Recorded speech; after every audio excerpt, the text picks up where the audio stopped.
weather-related only, and answering them with his excellent expertise. Yes, Andrew, what are the viewers asking you about this week?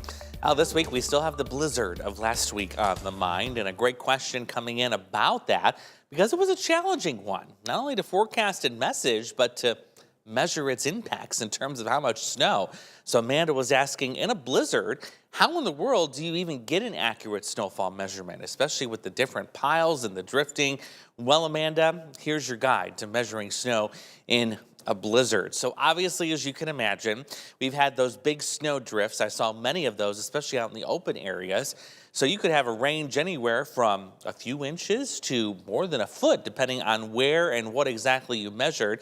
So let's use this example here. This is for reference, like maybe my backyard. We've got small piles, big piles of snow, different varying amounts. So what we're going to do is we're going to take several measurements, about 3 to 5 different measurements in different areas, all within an open area. We want to stay away from the big drifts because those, of course, are biased. They're created by the wind, and there's no way we received that much snowfall when you're measuring a drift, not accurate at all. We also want to stay away from trees, buildings, because those have an impact on the airflow and the wind, and also will skew the snowfall totals too. So nice open area. We're going to take 3 to 5 measurements.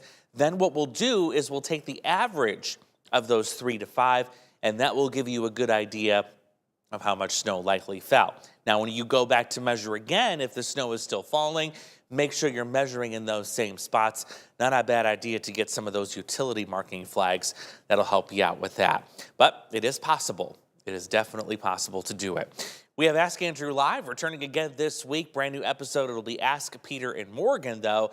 I'll be in for meteorologist Morgan Strackbein this weekend, so taking a couple days off in the middle of the week to account for that. You can tune in at 9 o'clock on the 8 Plus app.